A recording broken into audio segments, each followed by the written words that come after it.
Hello and welcome back to Dicebreaker, where we are here for our final episode of our Animon Story one-shot. Yeah. In which our heroes have a pretty difficult fight ahead of them, I think. But I'll head over to Zak. Head over? Hello, Zak. I'm coming your way. Hello. And we've got Zak over in the studio right now. We're in the chopper. I'm going to pass over to Zak, which is what I meant to say, to give us a quick update on where we're at so far, as well as a quick refresher on what Animon Story is and what we're going to do today.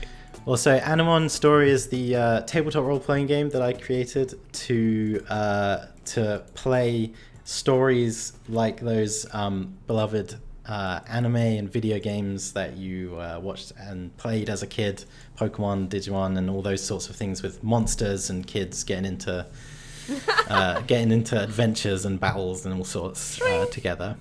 And of course, the evolving monsters, that's a key element as well. And who knows, maybe we'll see something like that in this finale. But so far, the kids, Hilda, Gregory, and Mitzi, have been transported into the world of Animon, a completely alien and new world that they are unfamiliar with, where they met their Animon partners, Sweebat, Howley, and Bloodguts.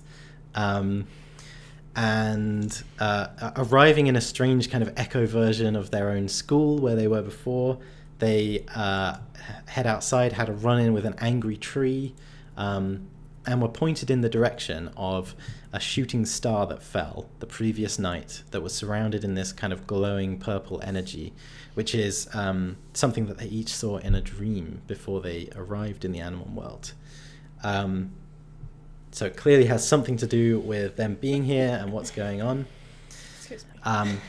Having crossed some of these wild lands dotted with strange artifacts of the human world to reach where the shooting star fell, they arrived at a place called Shimmerstream Kingdom, a river kingdom thought to be full of Animon living, but completely empty and quiet when the characters arrived, only to be beset upon attempting to cross a bridge by an axolotl in shining armor, a knight called Lancelotl.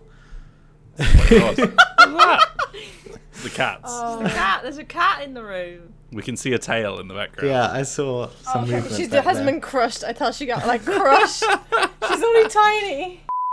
So yeah, upon arriving to this river kingdom, and being confronted by this knight Lancelotl, they have been challenged to honourable combat, seeing as Lancelotl doesn't seem to believe them, that they have nothing to do with all the strange stuff that's been going on, and certainly seems to be giving the impression that something bad has happened to the river kingdom as well.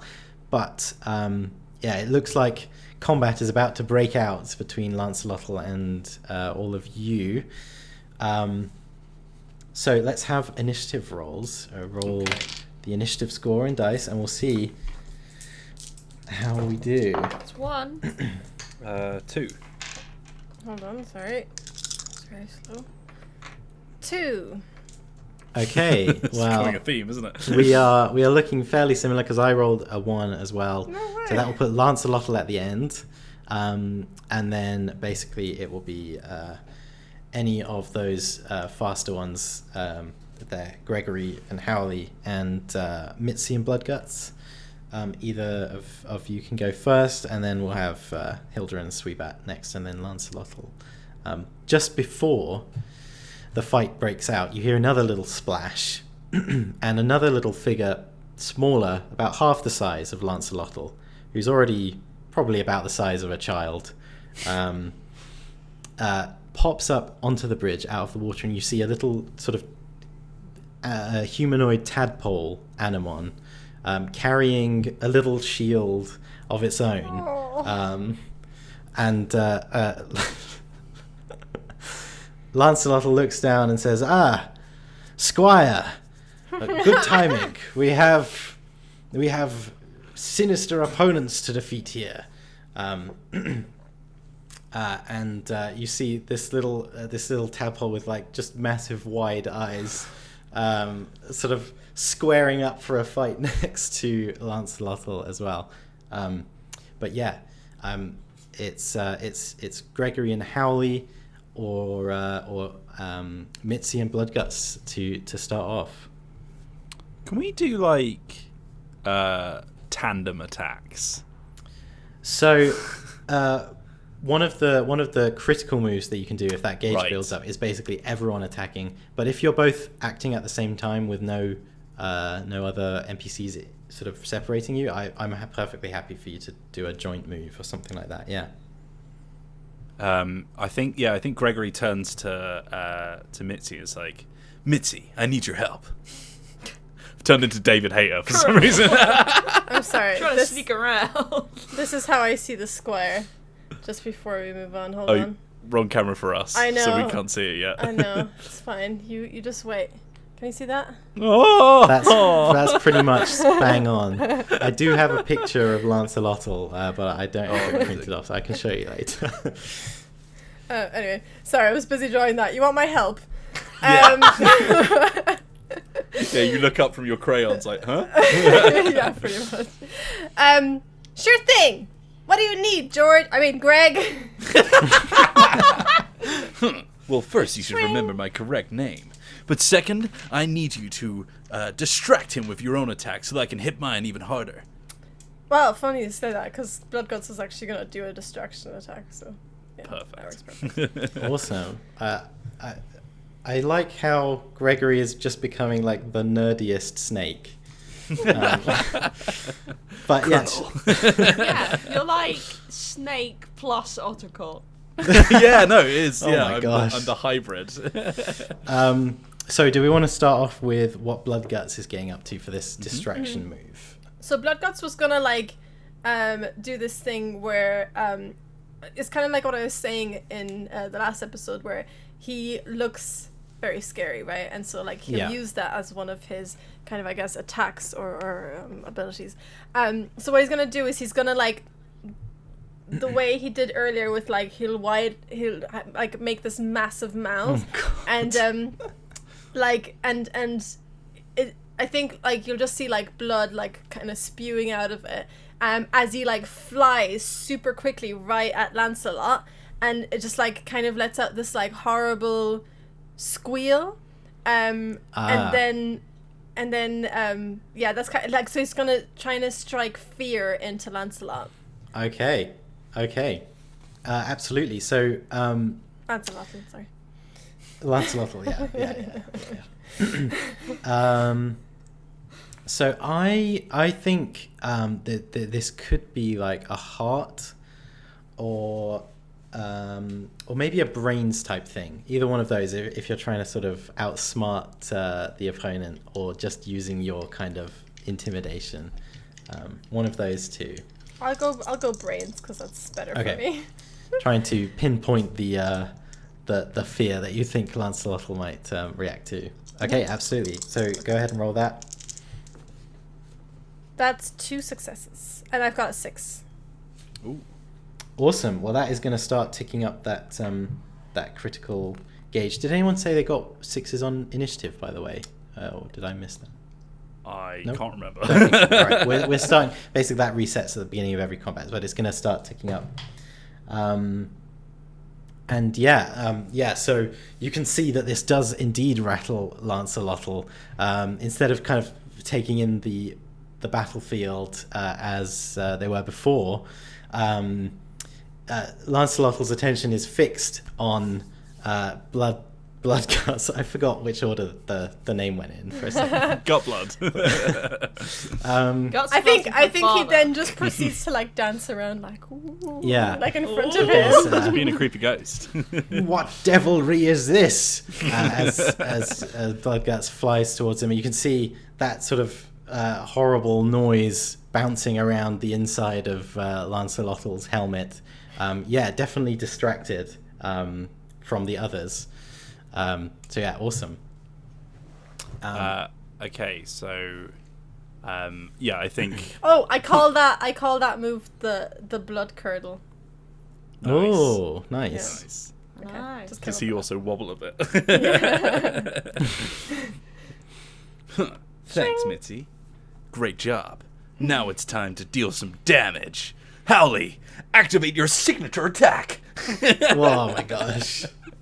Screeching howl. I'm totally seeing like that dynamic shot shows the glint on the glasses and it pans right past to the glint in Howley's eyes as the attack begins. Yeah, awesome. Absolutely. How does this go then? So Howley like sort of just sort of like darts up into the sky and gets like a good amount of height above Axolotl. Yeah. He's still like sort of whoa.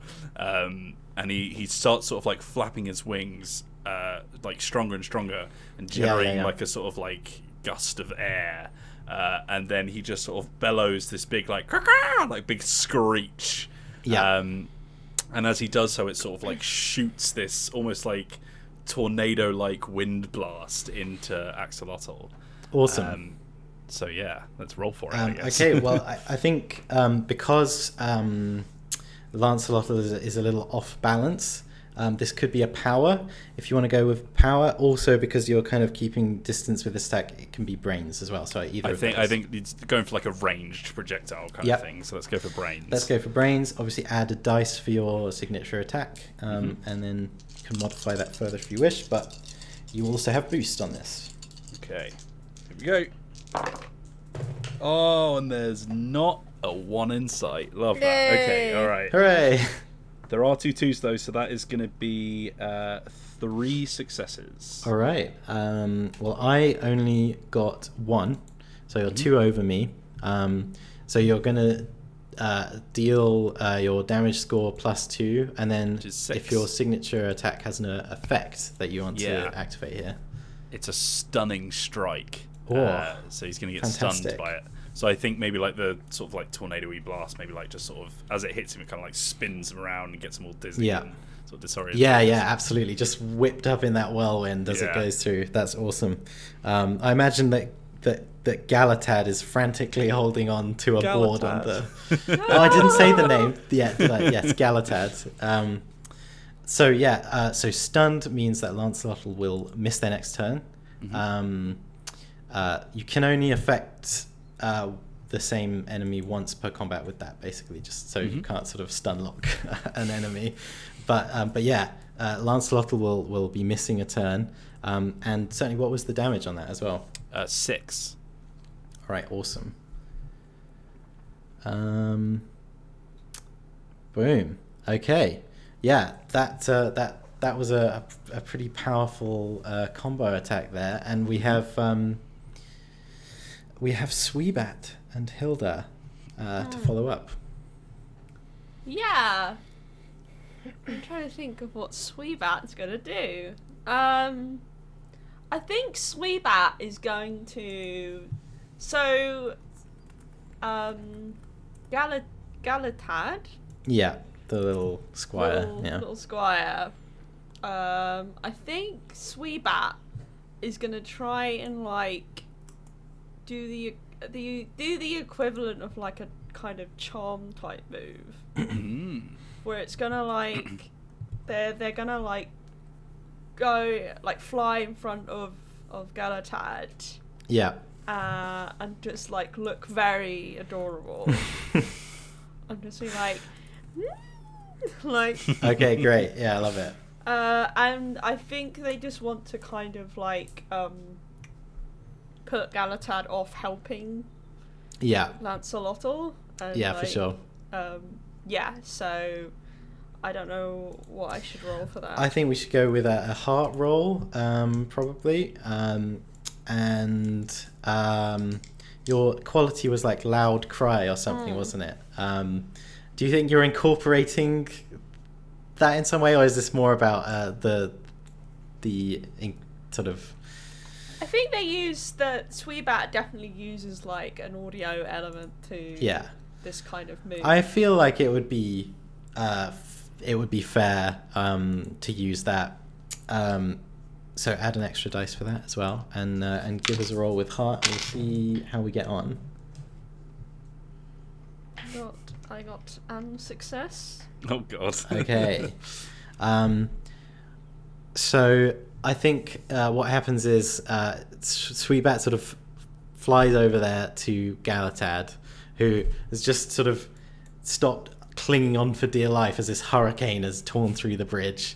And you can see Galatad is like on his knees, sort of panting and looking very fearful for this mighty attack that's just gone on. It looks up at Sweebat, and frankly, Sweebat looks like a much more inviting prospect than everything else that is going on here. So I think for the moment, in fact, Galatad is gonna just like hop behind Sweebat and try and use Sweebat as some sort of shelter from the fight that is going on elsewhere. Yeah, I think in response to that, Sweebat like puts its wings around Aww. Galatad and just Very nice. says like, "I'll protect you." This is my first battle.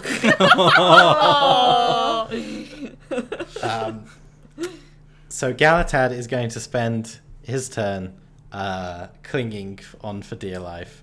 And in fact, Lancelotl is going to be stunned this turn. It's sort of just dizzily spinning around in place after that hurricane has swept through. So it is actually background to you, background to Howley and Bloodguts up at the top of the order.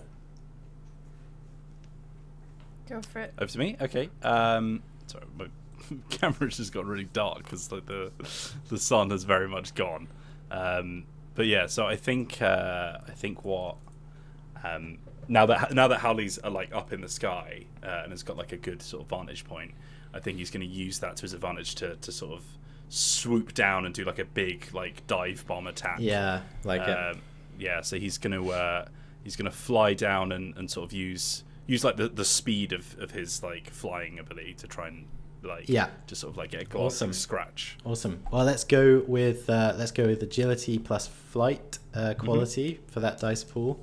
Okay. And I think you'd certainly have boost again on this from a relatively distracted and discombobulated target. Yeah. Sweet. All right, here we go. That is 4 successes. There we go. We're starting to get there now. Starting to get the rolls back. Any 6s on there? There was not. Okay. Well, yeah, that is certainly that's 3 over what I got.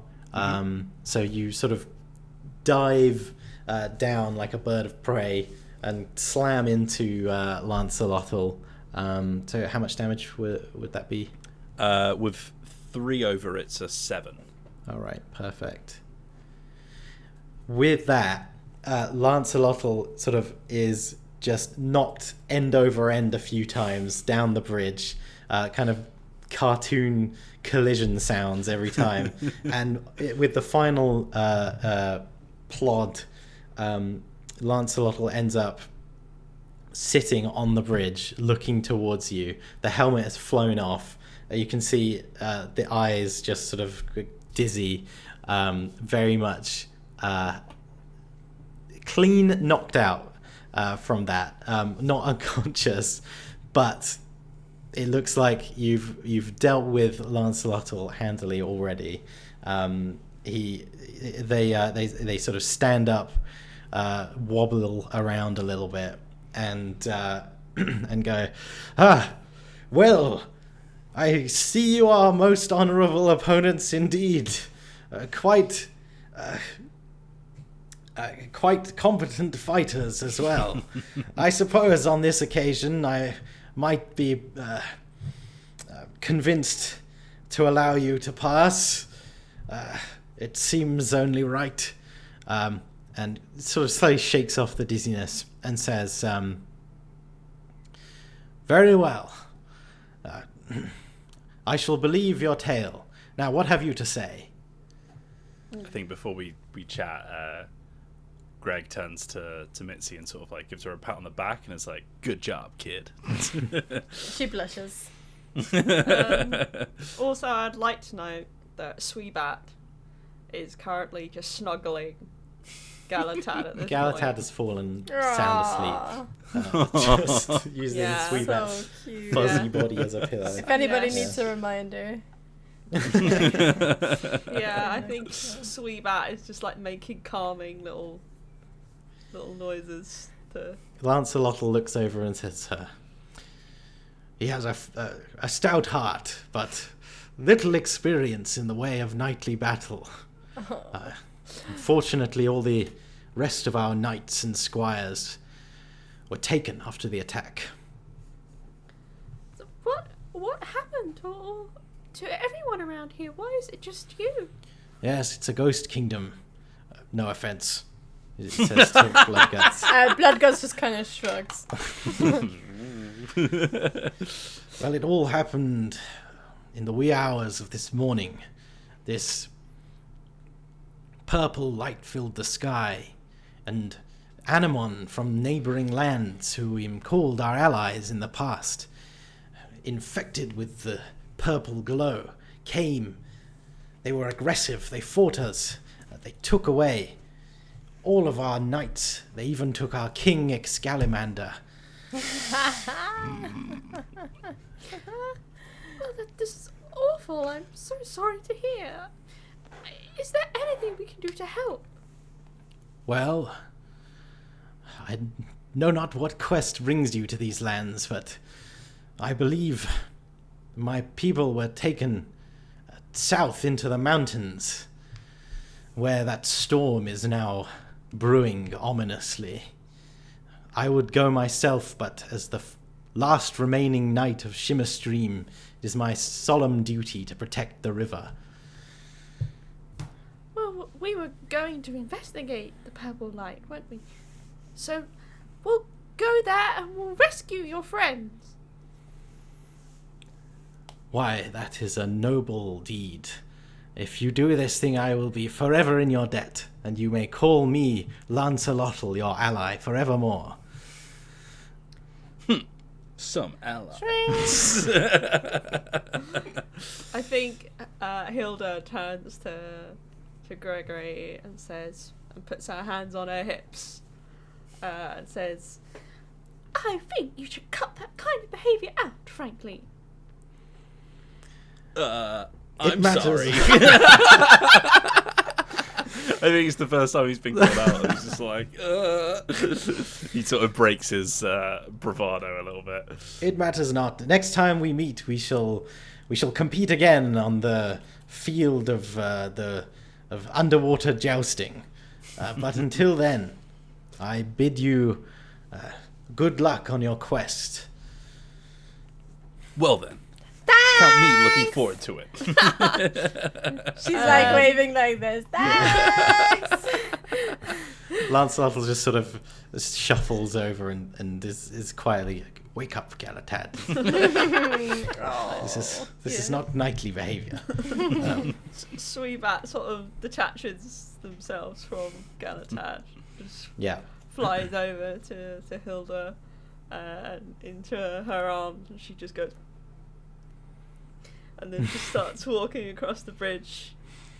All right. Well, having soundly dealt with Lancelotl and Galatad, you're free to cross the bridge of the River Kingdom, and as soon as you do, the atmosphere all around you changes. You're now underneath those dark storm clouds swirling overhead. The clouds themselves are suffused with this sinister purple glowing, and every now and then a thunderclap is accompanied by a bolt of purple lightning coming down somewhere in the mountains beyond.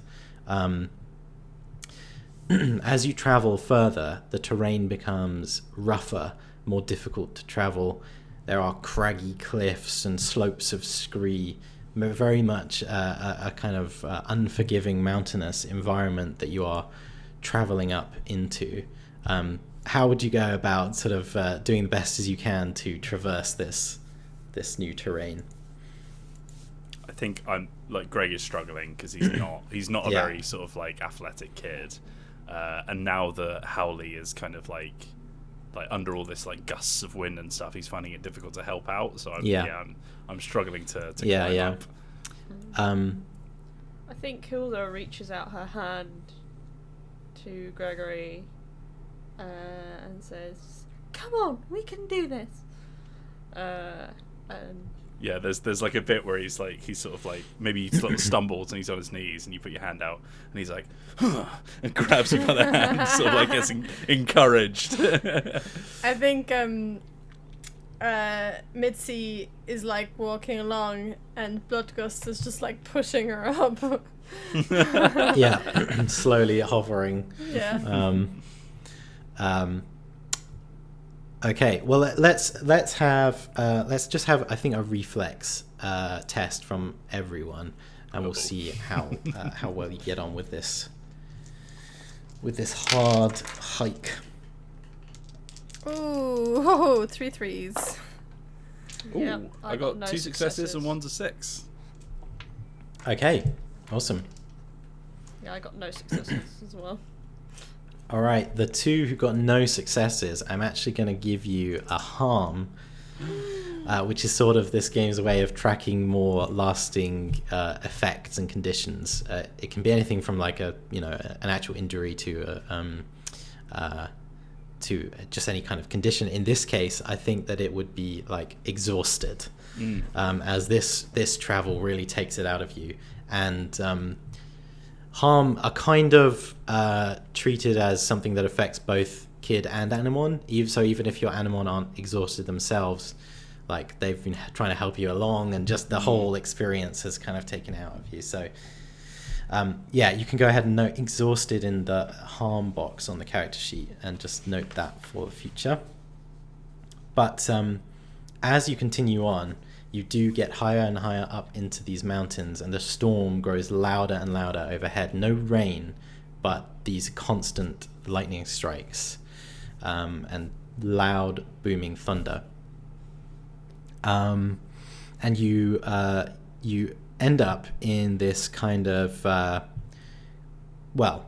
call it what it is, a crater in the middle of the mountains. You can see this huge boulder right in the middle of this crater, which is intensely glowing with this purple light, and it is kind of spreading all around it, and lightning strikes occasionally are hitting the rock, and this purple energy is just spreading all over from this rock that you assume is the meteorite, the shooting star that came down, and it has just blown this impact crater into the land all around, kind of creating this wide circular area of rough sort of shattered rocks inside this bowl of cliffs. In the distance there is this roaring waterfall coming down, kind of lit by this ominous storm light above, and you also see what you think are large fossils or bones spread throughout many of the rocks and across the ground around this area. What would you like to do now that you're here? What do you think, gang?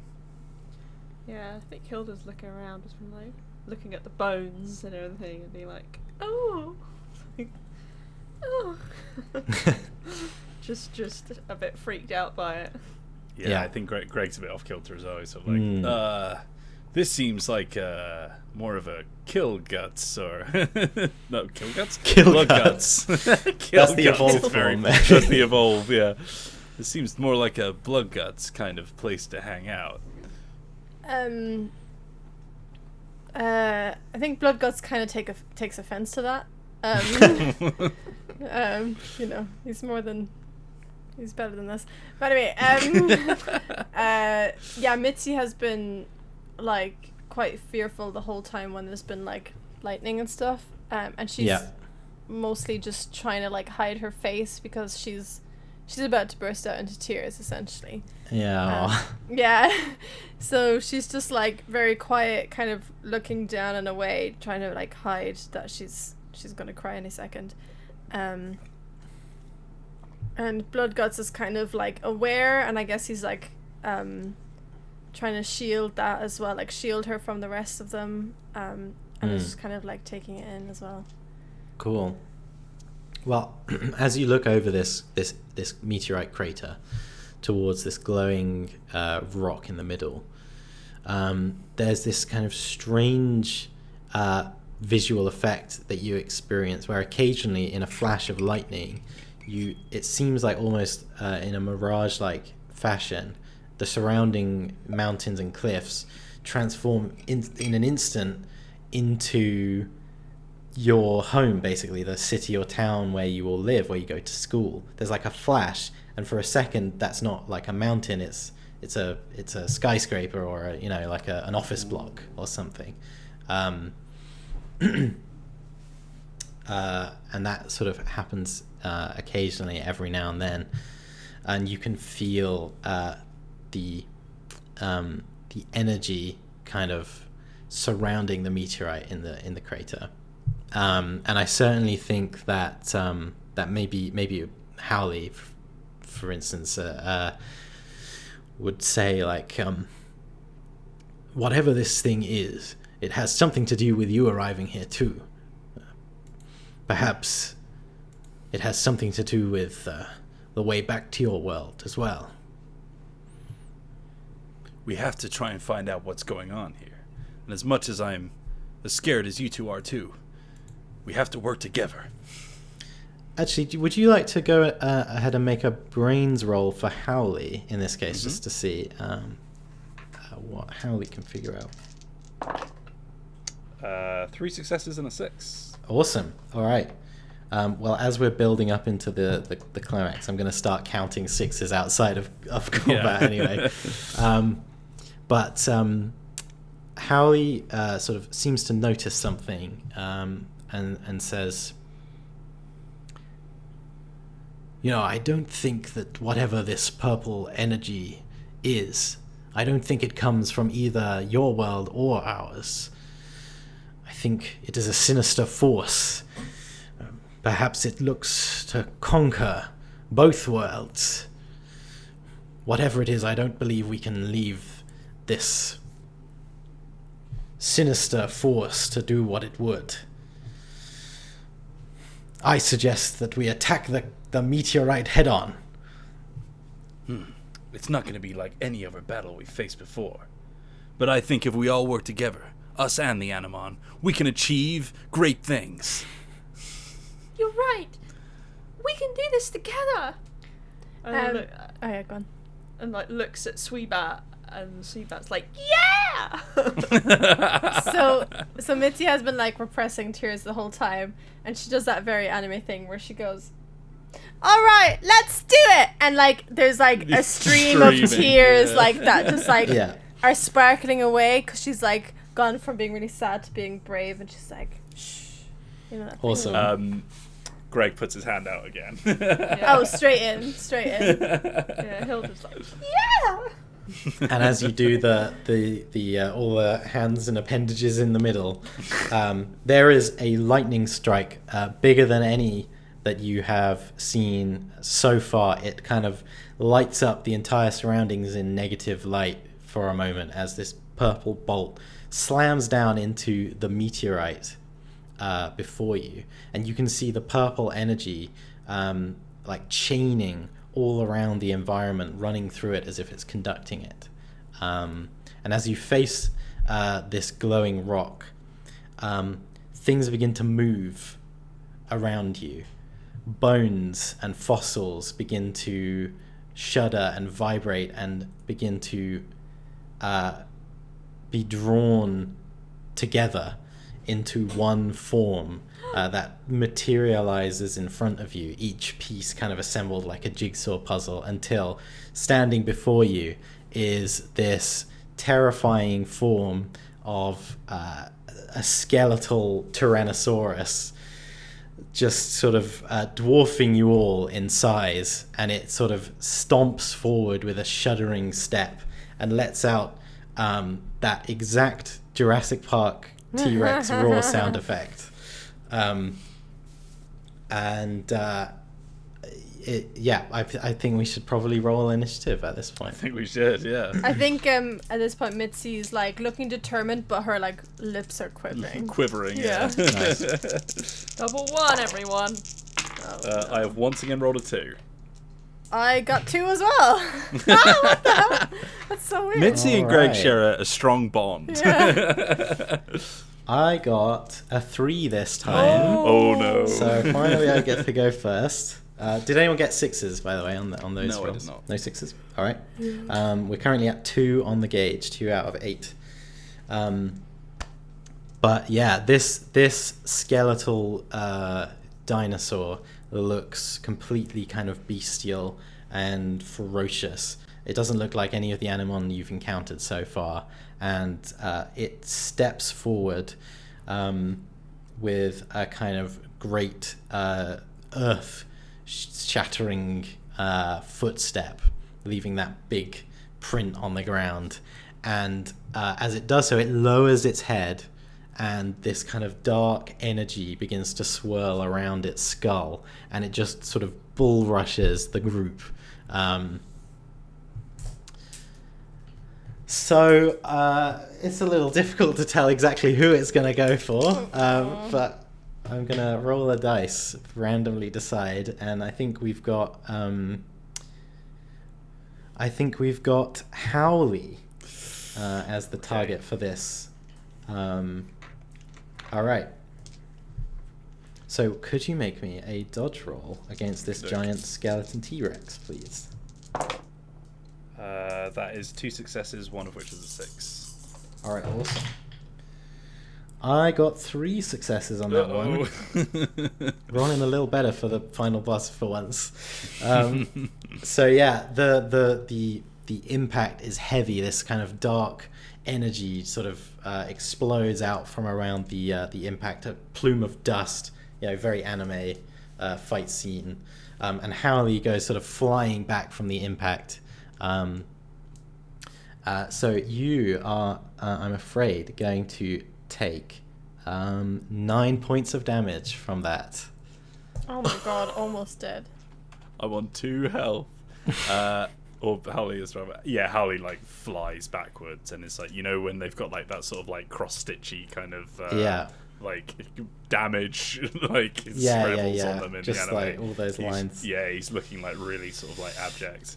And I think Greg like cries out like, Howley, no! Like looking really upset.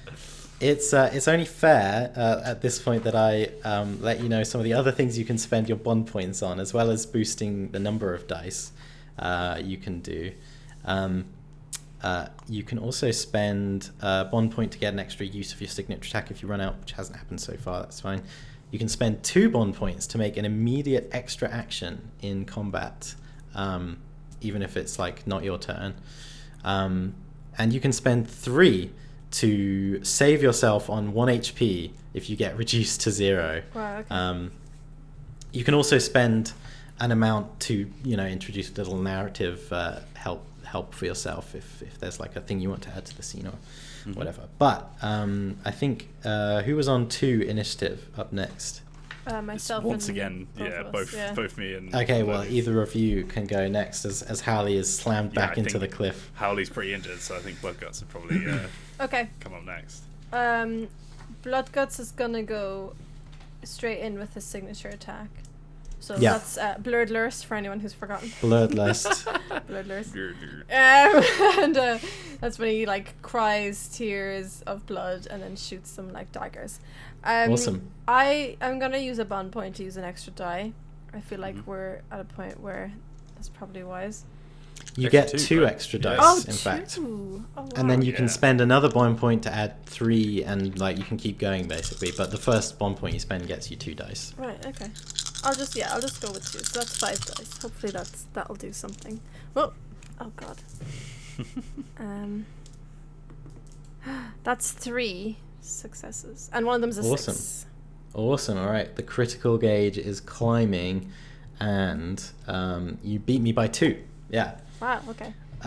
So that's your damage score plus 2, and then whatever effect your signature attack has. Oh, okay. So my damage plus 2 is 8, and the effect is efficient, which I can't remember at the top of my head what that. Oh, it basically means it counts as a free use. Oh, yeah. So you're not gonna like run out of uses quite as quickly. Yeah. Perfect. Awesome. 8 was it? Yeah. That's hefty. Nice. Big damage. All right. Well, we have the slightly rough-looking Howley at this stage. I imagine that Gregory is looking in horror as this devastating blow has been dealt, but Howley is still up. I think Gregory wants to run over and like look after him, but he's scared because obviously like the big monster. So he's sort of like shouting over like the loud storm, like, "Howley, you need to buy yourself some time. Screeching howl!" And you see like he activates his signature attack again. Awesome. Because Howley's quite injured, so he's like it's a lot more desperate. Yeah. You can see his wings are really like struggling to flap, but with all the darting winds and stuff, it kind of picks up a bit more naturally. Like whipped up into those stormy winds. Yeah. Sort of using the environment to his advantage. So Awesome. he once again sort of does that big screeching caw-caw, and shoots that gusty tornado blast into Awesome. to the Well, enemy. for the first time this game, actually, I think it's worth bringing up the fact that this is a wind element attack. It correct? is. And the skeletal T-Rex is an earth element animal, Oh yeah, it's super effective. which means you gain boost on the roll. Beautiful. So yeah, 3s and ups is what you're looking for. Okay, here we go. Oh no. 3 1. Is it 3 1s? Well, 3 2s, a 1, and a 5. Wow. So 1 success. Wow. This What was is the a desperate reroll thing situation. You Yeah. can re-roll all your dice and gain a bond strain as you push your Let's do limit. it. I mean, this seems like a very fitting moment for that to happen. He is to be pretty honest. strange. So let's roll. He's like, What is- do better, What Howley. is happening? is it Gregory yelling out in sort of in an intense way, or is Howley just pushing himself to the limits? I think Howley is pushing himself to the limit, and like Alright. he feels like he's a bit on his own right now. Yeah. Okay, here we go. That's better. Okay, 4 successes, 1 is a 6. Woo, All nice. right, we are ticking up, one closer to the critical, and I actually only got the 1, so you're 3 Nice. over me. So that's 7 damage. Awesome. And he's stunned. And stunned. Well, I will say this.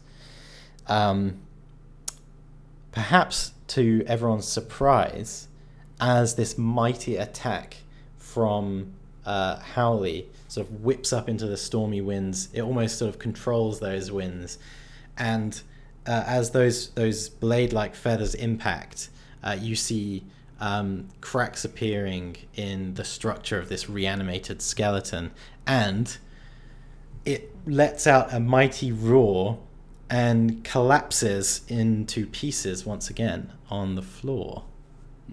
The storm is still raging overhead, and the meteor before you is still glowing, but the skeleton has fallen to pieces. Interesting. Okay. I mean, we did just do a lot of damage. Are we still in Yeah. combat? So are we still? We'll keep going in initiative order just for the sake of I was keep. about to say there's some keeping incoming. things. Don't worry. Wow. Who could say? Yeah. But Roll yeah, me in then. what are you doing sort of as your immediate reaction to this? I suppose it would be who was next? It was Hilda and Sweetbat. Oh. I think, yeah, Hilda's like, yeah, like, we destroyed the big, bone thing, but then she's, like, sees the meteor, and she points at it, and she says, like, "You're next!" And then yells at at Sweetbat, who is like flying up in the air. Yeah. She's like, "Sweetbat, use your signature attack against the meteorite." Wow, we haven't seen this one yet, have we? No. Oh my gosh! All right, well, tell me about it. Yeah, Hilda says, "Use your scream." So Sweetbat is gonna like fly up into the air, and then looking all cute, and then suddenly it's just gonna like pull itself back and then just let out an almighty screech. Like incredibly loud, like so loud that everyone ringing else, throughout the mountains. has to like Greg's like covering their ears, cover their ears with their hands. And while it's doing this, Sweetbat is like got the angry face on. And like waves of sound coming out of their mouth. And then awesome. hits the meteorite. Like a sonic boom. Like a sonic boom. Yeah. Well, I'll let you use any of the 4 stats of your choice in this case, because you are attacking a rock. So I feel like you can do it in your favoured way, and then add a dice for your signature attack. Yeah. Rockmon. You also get added on for qualities when you're doing a signature. In fact, it's the sort of thing where I tend to avoid like a quality that would like always add on to a signature attack. But I think in this case, I'm absolutely happy to add on. So yeah, add another dice for your quality as well. Come on, Sweetbat. This is what you're good at. Screeching. Being cute. Screeching. Yeah. Being loud. Being loud. Okay, I rolled 2 successes, but they're both 6s. Ooh. Whoa! All right, we're up to 6, 7 out of 8 on the old critical gauge, and yeah, that's going to be a success. What element is this actually? Out of interest, it's mirage. Mirage. Okay. So like it's meant to like mess up with your brains essentially. Yeah. Okay, that's awesome. So what would your damage score plus 2 be? Just so I make a little note. We're taking it from the basic, yeah? Yeah. So 6 plus 2, 8. All right, awesome. This is the first time you've done damage, isn't it, Meehan? Sweetbat's just built differently. Yeah. Look, it's just not built around damage dealing. Built around buffs. And it seems to have been doing pretty well for you so far. So this screech rings out throughout the mountains, and as it bounces off the cliffs and back again, everyone else is sort of clinging to their ears, and you see the meteorite sort of shaking and shuddering in the pit where it fell, and then you see a crack right down the center of it, letting out this loud noise in response, as well as the meteorite splits, and then there is quiet as Sweetbat's screech ends, and there is sort of this quiet other than the swirling winds above. The lightning stops, and then a huge pillar of purple energy fires up into the sky from the meteorite, and in the process you begin to see those bones begin to move again and draw themselves back together.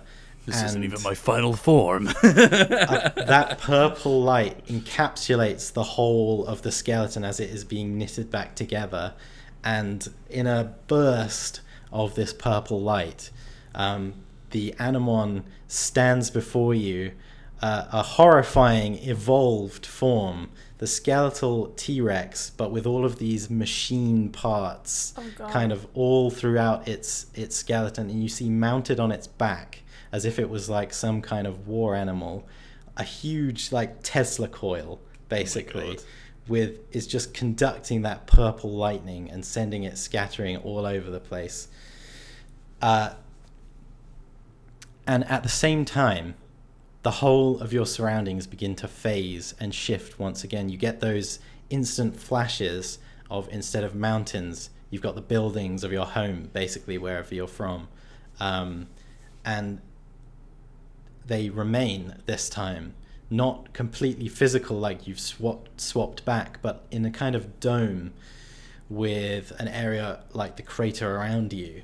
It's almost as if there's like a gate or a phase between the Animon world and the human world, as you find yourself standing more or less in a city street with this giant skeletal Tesla T-Rex before you.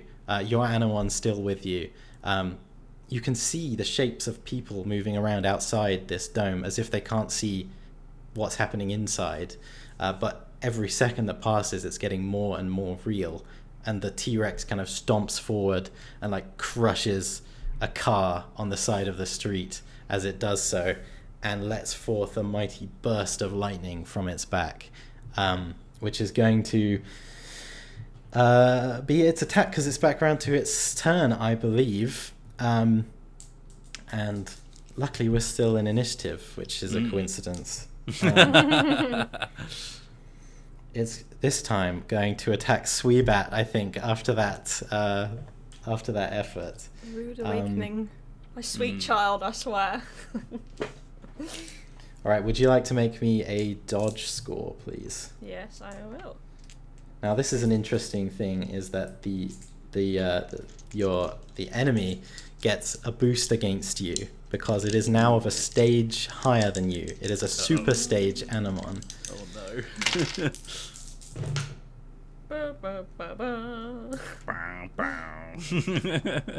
I got 1. With 4 dice, I got 1.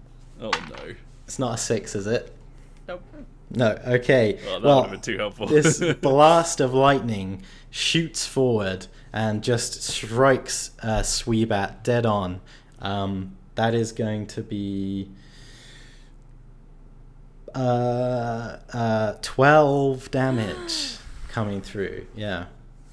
Oh, Sweebat's just about holding on. 2 health. What? And Big on the heart. This machine skeleton steps forward again, just knocking over a bus stop and a couple of lampposts as the real world begins to phase in around you. It's back to the first two again. Back round to Howley and Bloodguts. Okay. Does this count as a new creature? Yeah. Yeah, So I I'd can say stun so. it again, I'd right? say Yeah. so. Yeah, you didn't really get a proper stun out of it last time either, so. I think, Greg is like, without hesitation, like, come on, Howley, keep using that wind power to your advantage. Quick, hit him with another screeching howl. And he's gonna do the same again, but he's sort of like shaking off the blow a little bit more now. Yeah. Like, he's still on edge, but like he's getting a little bit more power into it now. Yeah. And I'm gonna spend a bond point to add to as well. Awesome, yeah, go for it. Now, unfortunately for you in this case, because you are a basic stage fighting a super stage, it's going to be set to a setback, which means you need 5s and up to score successes. Oof. And it is no longer an earth element anymore, it's now an electric element. Oh no. Electric is strong against me. Yeah. Just so everyone knows. It is. But that doesn't affect, basically, it doesn't make your attack worse, it just makes its attack It's only the better, attacks that essentially. count. Okay. Yeah. Alright. Well, I've got 7 dice. Here we go. Looking for 5s, right? Yeah. That is 3 successes, 2 of which are 6s. Oh, right. Wow. Well, this is very exciting. Okay, well, I only rolled 1 success, in fact. Nice. So you are going to hit and deal damage +2. 6. Awesome. We'll note that down first of all. And then, well, I think this is a good point to incorporate the critical move into what happens next, which is that all of you, you see Howley's attack sort of blast this machine Tyrannosaurus skeleton back, and it does stumble back, but it seems to have not as much effect as last time. This creature is far more powerful than it was in its previous form. But you all see, as the real world begins to phase in around you, and people are still just wandering around, they don't seem to be able to see what's going on inside this weird dome at all, except for one figure who is just kind of this strange shimmery purple silhouette on the outside you can't see clearly, who is clearly just gunning it for exactly where you are, running closer and closer to the edge of this dome. And the figure crosses the boundary and steps into the sphere of battle where you are currently fighting this thing, halfway between the Animon world and the human world. And you see your teacher, Yes! Mr. Crumbly Bottom. Yes! He is not dressed in his sort of checked shirt and cargo trousers that he usually wears at school, but is instead wearing a black tie and suit and sunglasses and has an earpiece in one ear. And he says, "Kids, listen up. There's a lot to explain, but right now there's no time. Take these." And he throws out to you small devices, which you have never seen before. They're like small cubes, about the size of that sort of large dice. They have a few different buttons and knobs on them. And each of them is showing a small icon of your Animon partner on them. He says, "These devices can help take your Animon to the next stage. All you have to do is believe in your bond of friendship." And, well, the floor is yours. How would you like to go about this? There is no role involved. But how are each of the kids reacting to this? I mean, at first, I think Hilda's like, "Mr. Crumbly Pants!" It's got a different name every time. Yes, I am Crumbly Pants only in my secret Animon agent form. How are you here? What? Wow. And then she, like, hardens her face from, like, shock to, like, serious. Yeah. And then looks at Sweebat, who is, like, finally recovered from that immense attack that they took. And as she looks at Sweebat, they both nod, like, at the same time. Oh, yeah. I definitely think there's, like, quick cuts of everyone's faces, all the kids, all the Animon. A burst of light emerges from each of your little devices that you were just given, which are called Annie tools, as Mr. Crumbly Bottom will tell you.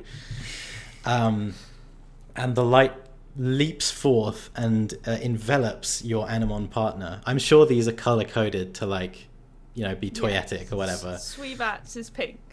Yeah, okay.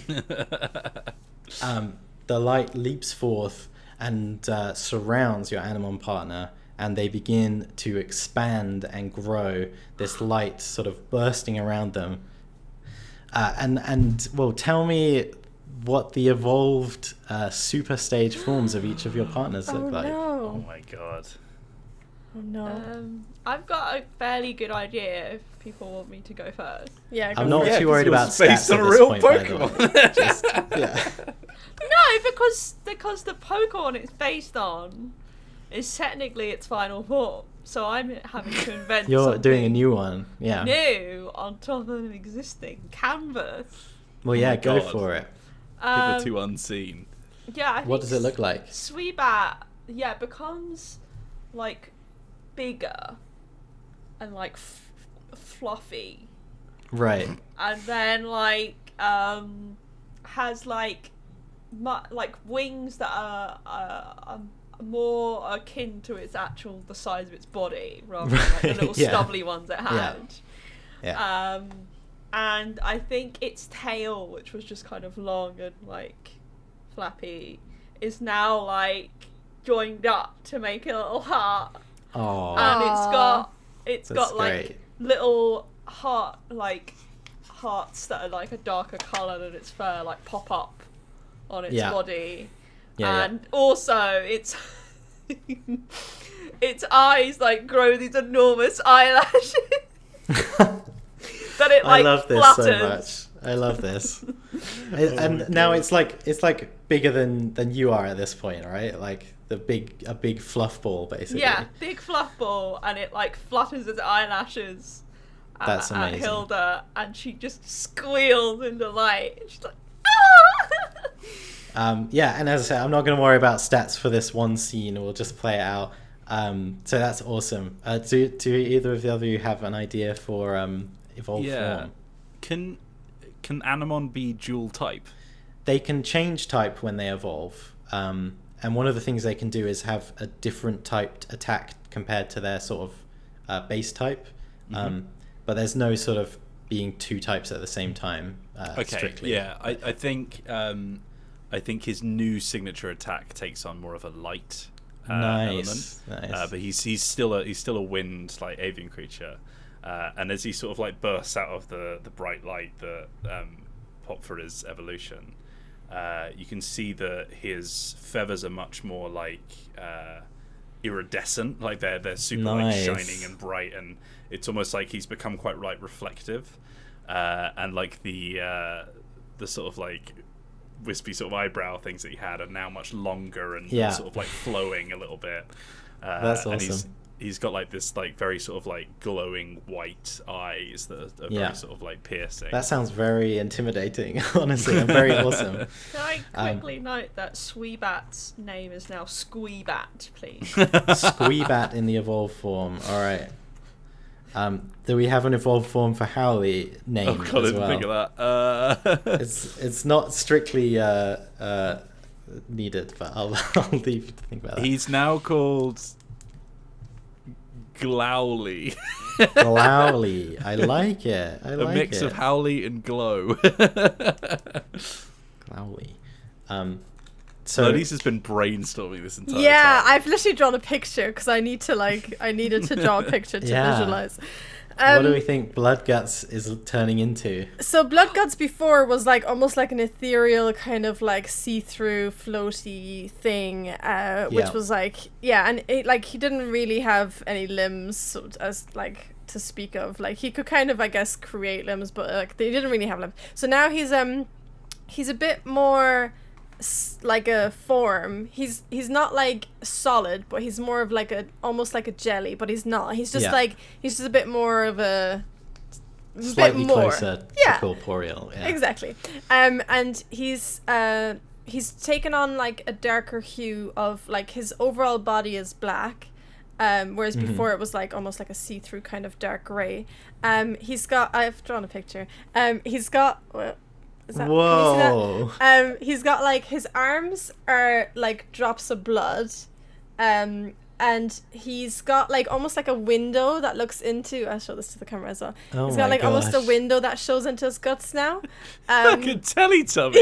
Like the most horrifying Teletubby. And he's got fangs now, and he's got like almost like emo hair, but it's blood that's dripping down into his face from the top of his head, but it's like over one eye, like kind of like an emo fringe type thing. He's like, Can I make a suggestion for the name? Yeah, go for it. Can he be called Blood, Guts, and Gore? No. Why not? That's so good. Oh, what if his second name was Ungor and then his third was Blood, Guts, and Gore? I have to think. I don't know. I have to think about his name. You won't. I was trying to think of like. I was trying to think of like a My Chemical Romance song. Is there one with like blood? Is there? Am I just making that up? You are talking to the wrong person. There's probably one with blood. There's probably one with blood. I'm looking it up. I feel like there is. Well. Oh yeah. Feel free to jump in with that when you have it, but all of these Superstage evolved Animon kind of look back at you, just give you that classic anime nod of like, yeah, we can deal with this now. We still have a critical move because you triggered the critical gauge, got to the full value. There are a variety of options, but I think the one that's applicable now is called the critical combo attack, which means the player who triggers this critical move, which was Howley or Glowly now, picks a target. I guess you only have one currently, unless you want to attack Crumple Mr. Bottom. Crumple Bottom. Crumple Bottom. Here's for giving us extra homework. And everyone in the party makes a signature attack against that target at the same time. It doesn't count as a use, and the target has to roll with setback on the dodge roll. So everyone can use their signature attacks. Basically, I'm not going to make you make up new ones right now. If you want to switch the element, that's absolutely fine. But roll as you would pretty much.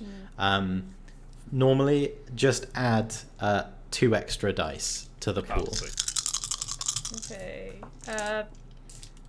Can I say when Squeebat screeches, their eyelashes are also fluttering and causing definitely waves to come out of them? I got 2 successes and one of them is a 6. I got 3 successes and 1 is a 6. Awesome. I got. Wait, this isn't boosted, is it? Yeah, it's 4 up. It's 4 up like normal. Okay, I got 2 successes. All right. Okay. So you will all deal your damage. I won't even have you calculate it because I know already that it's going to be enough. Each of these attacks going off at the same time. So we've got that new kind of sort of shimmering light feathers from Glowly. We've got the screech. Tornado was shining. Yeah, awesome. So do we have a name for the evolved blood guts yet? And also, what kind of attack is this going to be? What does it look like? Well, I mean, if you have an idea, I that's think fine. now because he's got blood drops for arms, the blood just drops directly from his arm. It's almost like his arms melt, and then the blood kind of becomes more of a stream. So it's more like fire hoses of blood. Well, I think it becomes one, so they drop and then they kind of form and then kind of go. go. Nice, yeah. Like that, like a stream. All right, so blasted with these sound waves, these light infused feathers, and this torrent of blood. The machine skeleton of the T-Rex is just sort of staggering back each successive hit, taking it back one step further until it rears up high on its legs, its tail sort of swishing out to one side, tipping over a car, until it collapses into pieces, in the process falling on top of the purple meteorite and reducing it to rubble. I thought you were going to say falling on top of Mr. Crumbly Pants. No! Until his pants crumble. I'd also like to say, for Blood Guts' evolution, I would like you to comment in the video below to let me know what you think Blood Guts should be called in his evolution. Because I can't think, and I don't want to pick a bad one. I feel like chat might have a good one. Yeah, Comments don't rush it. be- Yeah. Because who knows, we might come back with this. You never know. All right. So the with another final screech, the Tesla Rex goes down. The meteorite is shattered. That purple glow just dissipates and disappears. And in the process, this phased dome around you begins to fade away. But you see yourselves remaining solid as the Animon world begins to fade away, and you remain in the human world. And each of your Animon now kind of surrounded with light again and returning to their basic stages. You can see that they are gradually fading away as well. No! I think Hilda runs to Howdy. Sweebat. As Sweebat sort of flaps down, looking confused. I think at this point, Mitzi is holding whatever his name is, and obviously she was used to him being kind of incorporeal before, but him disappearing, it just feels really weird now that she's finally been able to touch him and hold his hand. Yeah, you're squeezing Sweebat, but it's fading away, and They're all smiling. They say, "We're gonna be partners forever. Don't you worry," says Sweebat. Hilda just starts crying in that way where like there's like torrents of tears like coming out of her eyes, like Yeah. I think Howley just not Howley, sorry. Greg, does a feathered salute or something like Greg. that.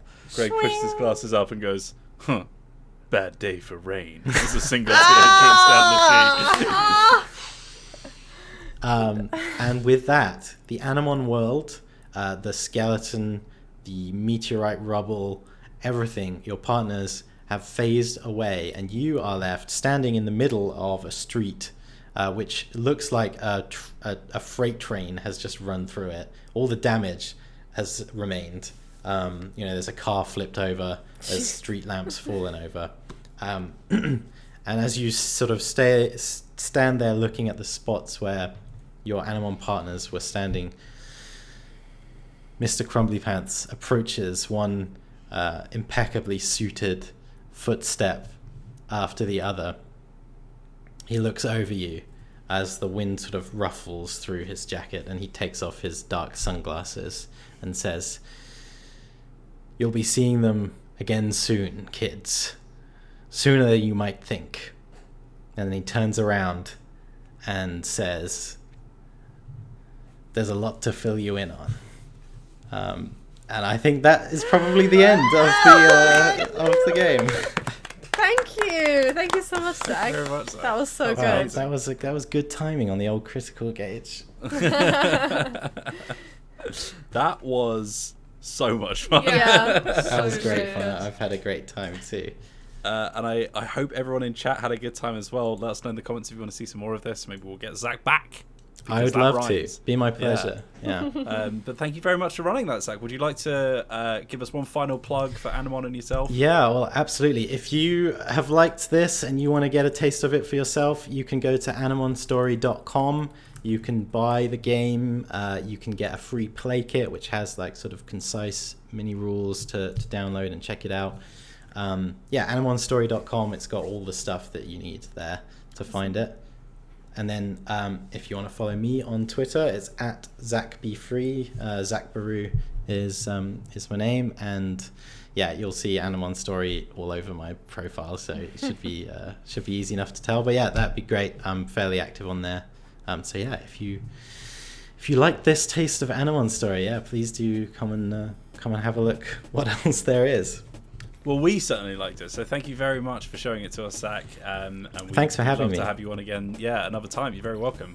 There'll be links to Animon Story in the description below, and there's also links down there to all the other stuff that we do here on Dicebreaker. If this is your first time here, please do click the subscribe button and click the bell icon to get notified whenever we put a new video live.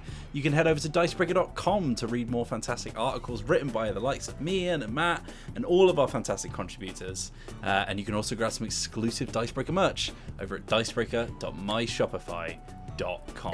Just like that water bottle. Thank you very much for watching. Please do go and check out Animon Story because we had a whale of a time, so it deserves some plays and some buys, I think. And we'll see you on the next episode. I mean, look at them. Until next time, though, have a lovely day. Bye. Bye.